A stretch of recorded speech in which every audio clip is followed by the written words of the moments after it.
name's Francis Bruss. I'm the audio director here at Red Barrels. So my day-to-day job is to figure out special ways to creep people out and to make audio a integral part of the Outlast brand. From the VO recordings, from music, from sound effects, from integration, pretty much all the facets of audio is what I do.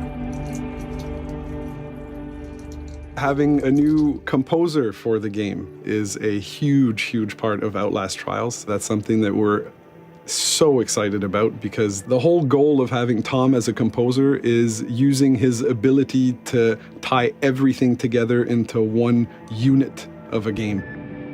Tom has an amazing background in video games. I can't list half of the game that he's worked on. He gives master classes to other composers. So for him, he was just incredibly motivated to be part of Outlast Party.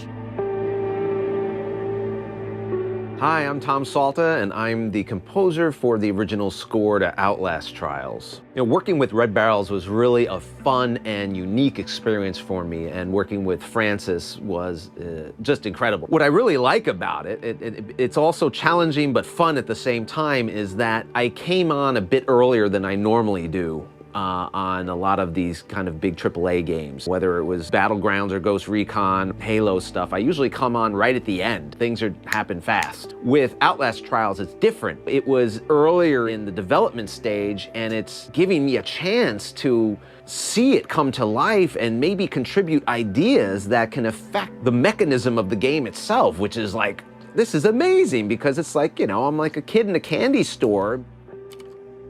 So for the theme of Outlast Trials, we obviously wanted this to be really super special. And me personally, given my love of this game and the music that I'm doing, I wanted it to check off a few things that I really didn't have much precedent for. I wanted something that was just purely scary to listen to.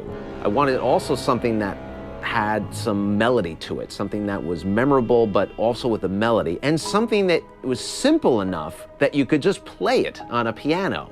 One of the first things that that came to mind, and I don't know where it came from, was that little phrase, that da ba da ba ba da ba.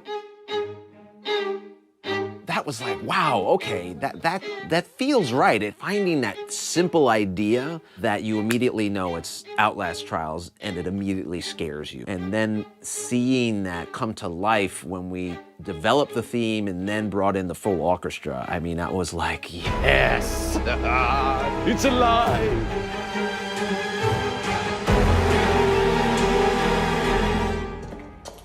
50% of the experience is audio-driven. It is the immersion factor that will pull the player in, that'll keep the player within the world, and it'll keep that tension. Those build-ups or really releases down to zero, that I think the audio is the main factor in that, and that's how we keep the player stuck in the game, in the world with us. That's going to be the challenge, and I think we're up to it. We're up to it.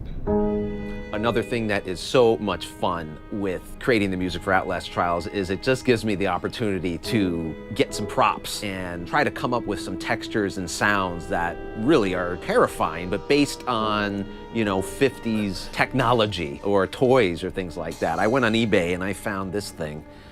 I mean, an innocent plaything can be very terrifying. My kids get scared when I show this to them. I think they've seen too many horror movies, but what's scary about this? Woo, apparently a lot. Taking those things and using them to create scary sounds, textures, and music. I mean, come on. I'm getting paid for this?